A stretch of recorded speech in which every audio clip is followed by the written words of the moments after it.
नमस्कार प्रिय भक्तों, आप सभी का हमारे चैनल आध्यात्मिक कथा में हार्दिक स्वागत है। आज के इस पावन वीडियो में हम आपके लिए लेकर आए हैं पूर्णिमा व्रत कथा की पवित्र और फलदायी कथा। भगवान विष्णु की विशेष कृपा प्राप्त होती है और मनोकामनाएं पूर्ण होती है और जीवन में सुख शांति व समृद्धि आती है। तो आइए श्रद्धा और विश्वास के साथ पूर्णिमा व्रत कथा को सुने और विष्णु भगवान का आशीर्वाद प्राप्त करें। द्वापर युग में एक समय की बात है कि यशोदा जी ने कृष्ण से कहा, हे कृष्ण, तुम सारे संस्कार के उत्पन्नकर्ता, पोषक तथा उसके संहार करता हो। आज कोई ऐसा व्रत मुझसे कहो जिसके करने से मृत्युलोक में स्त्रियों को विधवा होने का भय न रहे तथा यह व्रत सभी मनुष्यों को मनोकामनाएं पूर्ण करने वाला हो। श्री कृष्ण कहने लगे, हे माता, तुमने अति सुंदर प्रश्न किया है। मैं तुमसे ऐसे ही व्रत की सविस्तार पूर्वक कहता हूँ। सौभाग्य की प्राप्ति के लिए स्त्रियों को 32 पूर्णिमासी का व्रत करना चाहिए। इस व्रत के करने से स्त्रियों को सौभाग्य संपत्ति मिलती है। यह व्रत अचल सौभाग्य देने वाला एवं भगवान शिव के प्रति मनुष्य मात्र की भक्ति को बढ़ाने वाला है। यशोदा जी कहने लगी, हे कृष्ण, सर्वप्रथम इस व्रत को मृत्युलोक में किसने किया था, इसके विषय में विस्तार पूर्वक मुझसे कहो।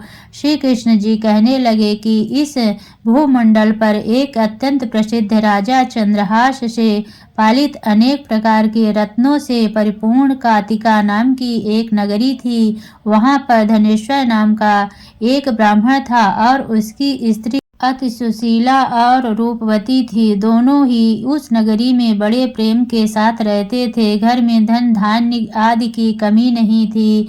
उनको एक बड़ा दुख था कि उनके कोई संतान नहीं थी।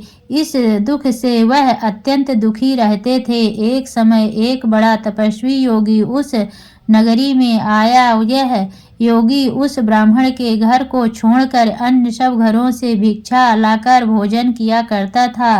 रूपमती से वह भिक्षा नहीं लिया करता था। उस योगी ने एक दिन रूपवती से भिक्षा न लेकर किसी अन्य घर से भिक्षा लेकर गंगा किनारे जाकर भिक्षाण को प्रेम पूर्वक खा रहा था कि धनेश्वर ने योगी का यह सब कार्य किसी प्रकार से देख लिया। अपनी भिक्षा के अनादर से दुखी होकर धनेश्वर योगी से बोला, महात्मन, आप सब घरों से भिक्षा लेते हैं परंतु मेरे घर की भिक्षा कभी भी नहीं लेते, इसका कारण क्या है? योगी ने कहा कि निसंतान के घर की भीख पतितों के अन्न के तुल्य होती है और जो पतितों का अन्न खाता है वह भी पतित हो जाता है।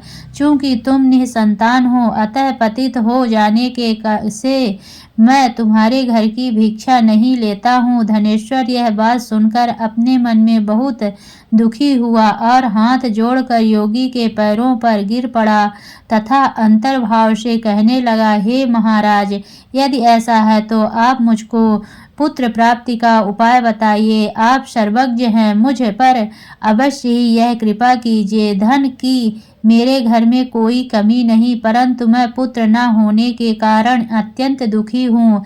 आप मेरे इस दुख का हरण करें, आप सामर्थ्यवान हैं। यह सुनकर योगी कहने लगे, हे ब्राह्मण, तुम चंडी की आराधना करो। घर आकर उसने अपने स्त्री से सब वृत्तांत कहा और स्वयं तप के निमित्त वन में चला गया। वन में जाकर उसने चंडी की उपासना की और उपवास किया। चंडी ने 16वें दिन उसको स्वप्न में दर्शन दिया और कहा, हे धनेश्वर, जा तेरे पुत्र होगा परंतु वह 16 वर्ष की आयु में ही मृत्यु को प्राप्त हो जाएगा। यदि तुम दोनों स्त्री पुरुष 32 पूर्णमासियों का व्रत विधि पूर्वक करोगे तो यह दीर्घायु होगा। जितनी तुम्हारी सामर्थ्य हो आटे के दिए बनाकर शिव जी का पूजन करना, परंतु पूर्णमासी को 32 जो जाने चाहिए। प्रातः काल होने पर इस स्थान के समीप ही तुम्हें एक आम का वृक्ष दिखाई देगा। उस पर तुम चढ़कर एक फल तोड़कर शीघ्र अपने घर चले आ जाना। अपनी स्त्री से सब वृत्तांत कहना। ऋतु स्नान के पश्चात वह स्वच्छ होकर श्री शंकर जी का ध्यान करके उस फल को खा लेगी, तब शंकर भगवान की कृपा से उसको गर्भ हो जाएगा। जब यह ब्राह्मण प्रातःकाल उठा तो उसने उस स्थान के पास ही एक आम का वृक्ष देखा, जिस पर एक अत्यंत सुंदर आम का फल लगा हुआ था।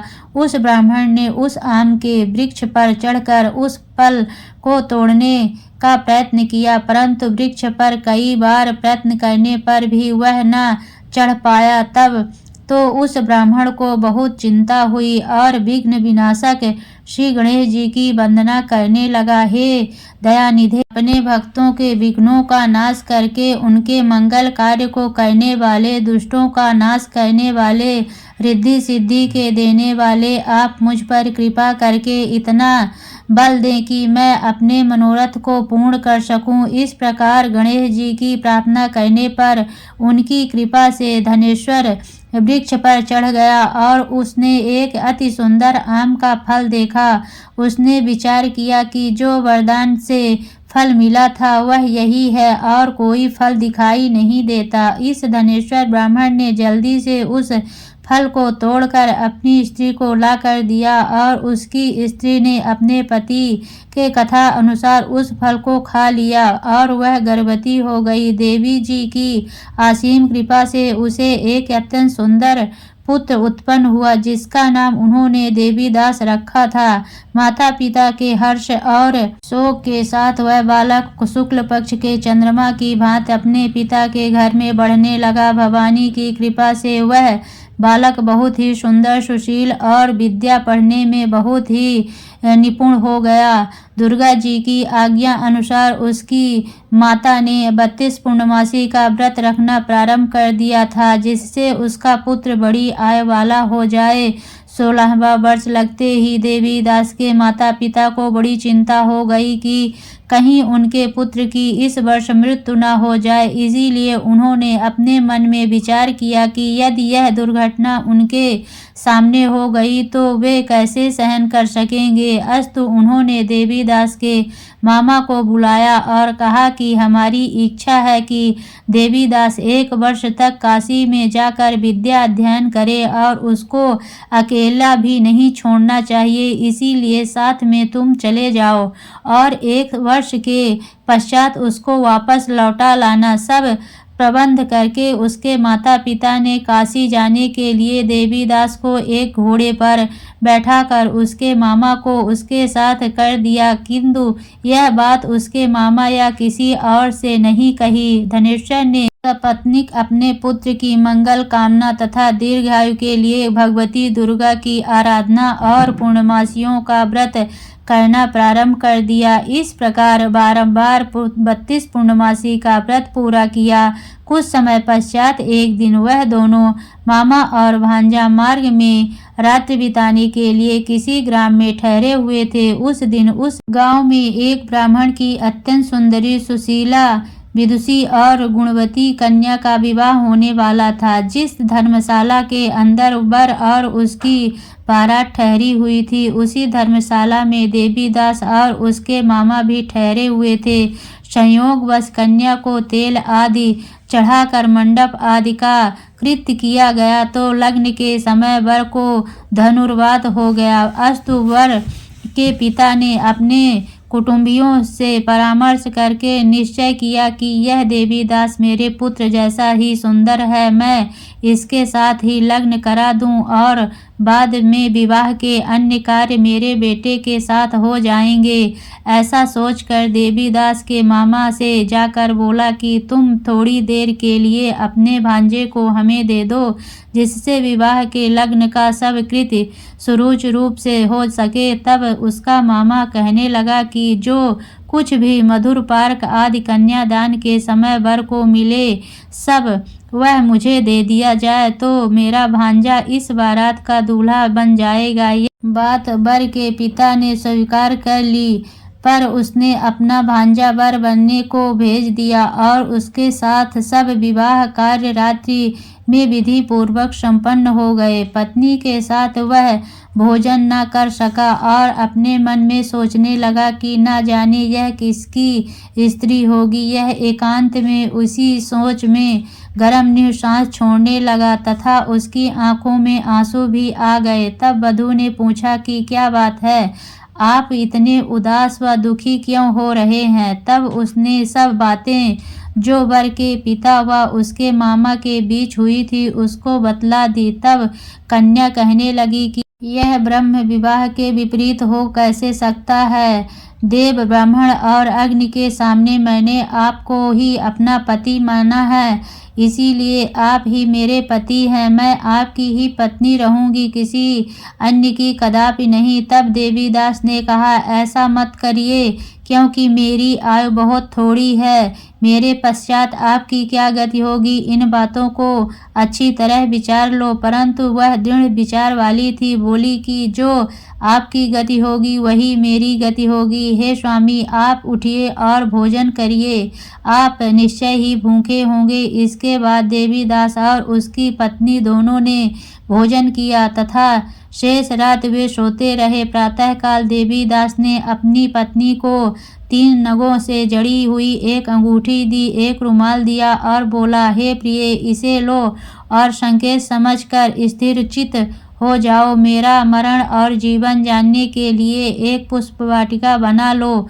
उसमें सुगंधित वाली एक नव मलिका लगा लो, उसको प्रतिदिन जल से सींचा करो और आनंद के साथ खेलो कूदो तथा उत्सव मनाओ। जिस समय और जिस दिन मेरा प्राण अंत होगा ये फूल सूख जाएंगे और जब ये फिर से हरे हो जाएं तो जान लेना कि मैं जीवित हूँ। यह बात निश्चय करके समझ लेना, इसमें कोई संशय नहीं है। यह समझाकर वह चला गया। प्रातःकाल होते ही वह पर गाजे बाजे बजने लगे और जिस समय विवाह के कार्य समाप्त करने के लिए वर तथा सब बाराती मंडप पे आए तो कन्या ने वर को भली प्रकार से देखकर अपने पिता से कहा कि यह मेरा पति नहीं है, मेरा पति वही है जिसके साथ रात्रि में मेरा पानी ग्रहण हुआ था, उसके साथ मेरा विवाह नहीं हुआ है। यदि यह वही है तो बताइए कि मैंने इसको क्या दिया। मधुपार्क और कन्यादान के समय जो मैंने भूषणादि दिए वे उन्हें दिखाए तथा रात में मैंने क्या गुप्त बातें कही थी वह सब सुनाइए। पिता ने उसके कथा अनुसार वर को बुलवाया। कन्या की यह सब बातें सुनकर वह कहने लगा कि मैं कुछ नहीं जानता। इसके पश्चात लज्जित होकर वह अपना सा मुँह लेकर चला गया और सारी बारात भी अपमानित होकर वहां से लौट गई। भगवान श्री कृष्ण बोले, हे माता जी, इस प्रकार देवीदास काशी अध्ययन के लिए चला गया। जब कुछ समय बीत गया तो काल ने से प्रेरित एक सर्प रात्रि के समय उसको डसने के लिए वहां पर आया। उस विषधर के प्रभाव से उसके शयन का स्थान चारों ओर से विष की ज्वाला से विषैला हो गया, परंतु व्रतराज के प्रभाव से उसको काटने न पाया, क्योंकि पहले ही से माता ने 32 पूर्णमासी का व्रत कर रखा था। उसके बाद मध्यहीन के समय स्वयं काल वहां पर आया और उसके शरीर से उसके प्राणों को निकालने का प्रयत्न करने लगा, जिससे वह मूर्छित होकर पृथ्वी पर गिर पड़ा। भगवान की कृपा से उसी समय पार्वती जी के साथ श्री शंकर जी वहां पर आ गए। उसको मूर्छित दशा में देखकर पार्वती जी ने भगवान शंकर से प्रार्थना की कि हे महाराज, इस बालक की माता ने पहले से ही 32 पूर्णमासी का व्रत किया था, जिसके प्रभाव से हे भगवान आप इसको प्राणदान दे। भवानी के कहने पर भक्त वत्सल भगवान श्री शिव जी ने उसको प्राणदान दे दिया। इस व्रत के प्रभाव से काल को भी पीछे हटना पड़ा और देवीदास स्वस्थ होकर बैठ गया। उधर उसकी स्त्री उसके काल की प्रतीक्षा किया करती थी। जब उसने देखा कि उस पुष्प वाटिका में पत्र पुष्प कुछ भी नहीं रहे तो उसको अत्यंत आश्चर्य हुआ और जब वह वैसे ही हरी भरी हो गई तो वह जान गई कि वह जीवित हो गए हैं। यह देखकर वह बहुत प्रसन्न मन से अपने पिता के पास गई और कहने लगी कि हे पिताजी, मेरे पति जीवित हैं, आप उनको ढूंढिए। जब 16वां वर्ष व्यतीत हो गया तो देवीदास भी अपने मामा के साथ काशी से चल दिया। इधर उसे ससुर उसको ढूंढने के लिए अपने घर से जाने वाले ही थे कि वह दोनों मामा भांजे वहां पर आ गए। उसको आया देखकर उसका ससुर बड़ी प्रसन्नता के साथ अपने घर में ले गया। उस समय नगर के निवासी भी वहां इकट्ठे हो गए और सबने निश्चय किया कि अवश्य ही इसी बालक के साथ इस कन्या का विवाह हुआ था। उस बालक को जब कन्या ने देखा तो पहचान लिया और कहा कि यह तो वही है जो संकेत करके गया था। तत्पश्चात सभी कहने लगे कि भला हुआ जो यह आ गया, और सब नगरवासियों ने आनंद मनाया। कुछ दिन बाद देवीदास अपनी पत्नी और मामा के साथ अपने ससुर के घर से बहुत सा उपहार आदि लेकर अपने घर के लिए प्रस्थान किया। जब वह अपने गांव के निकट आ गया तो कई लोगों ने उसको देखकर उसके माता पिता को पहले ही जाकर खबर दे दी कि तुम्हारा पुत्र देवीदास अपनी पत्नी और मामा के साथ आ रहे हैं। ऐसा समाचार सुनकर पहले तो उन्हें विश्वास ही नहीं हुआ, किंतु जब और लोगों ने भी आकर उनकी बात का समर्थन किया तो उनको बड़ा आश्चर्य हुआ। लेकिन थोड़ी देर में देवीदास ने आकर अपने माता पिता के चरणों में अपना सिर रखकर प्रणाम किया और उसकी पत्नी ने अपने सास ससुर के चरणों को स्पर्श किया तो माता पिता ने अपने पुत्र और पुत्रवधू को अपने हृदय से लगा लिया और दोनों की आंखों में प्रेम अश्रु बह चले। अपने पुत्र और पुत्रवधू के आने की खुशी में धनेश्वर ने बड़ा भारी उत्सव किया और ब्राह्मणों को भी बहुत सी दान दक्षिणा देकर प्रसन्न किया। श्री कृष्ण जी कहने लगे कि इस प्रकार धनेश्वर 32 पूर्णमासियों के व्रत के प्रभाव से पुत्रवान हो गया। जो भी स्त्रियां इस व्रत को करती हैं वे जन्म जन्मांतर में वैधव का दुख नहीं भोगती और सदैव सौभाग्यवती रहती हैं। यह मेरा वचन है, इसमें कोई संदेह नहीं है। यह व्रत पुत्र पौत्र को देने वाला तथा संपूर्ण कामनाओं को पूर्ण करने वाला है। 32 पूर्णमासियों के व्रत करने से व्रती की सब इच्छाएं भगवान शिव जी की कृपा से पूर्ण होती हैं। सभी प्रेम से बोले शिव शंकर भोले बाबा की जय। पूर्णमासी की दूसरी कथा के अनुसार एक साहूकार को 2 पुत्रियां थी। दोनों पुत्रियां पूर्णिमा का व्रत रखती थी, लेकिन बड़ी पुत्री पूरा व्रत करती थी और छोटी पुत्री अधूरा व्रत करती थी। इसका परिणाम यह हुआ कि छोटी पुत्री की संतान पैदा होते ही मर जाती थी। उसने पंडितों से इसका कारण पूछा तो उन्होंने बताया कि तुम पूर्णिमा का अधूरा व्रत करती थी, जिसके कारण तुम्हारी संतान पैदा होते ही मर जाती है। पूर्णिमा का पूरा व्रत विधि पूर्वक करने से तुम्हारी संतान जीवित रह सकती है। उसने पंडितों की सलाह पर पूर्णिमा का पूरा व्रत विधि पूर्वक किया। बाद में उसे एक लड़का पैदा हुआ जो कुछ दिनों बाद ही फिर से मर गया। उसने लड़के को एक पाटे पीढ़ा पर लेटाकर ऊपर से कपड़ा और ढक दिया। फिर बड़ी बहन को बुलाकर लाई और बैठाने के लिए वहीं पाटा दे दिया। बड़ी बहन जब उस पर बैठने लगी तो उसका घाघरा बच्चे का छू गया। बच्चा घाघरा छूते ही रोने लगा। तब बड़ी बहन ने कहा कि तुम मुझे कलंक लगाना चाहती थी, मेरे बैठने से यह मर जाता। तब छोटी बहन बोली कि यह तो पहले से मरा हुआ था, तेरे ही भाग्य से यह जीवित हो गया है।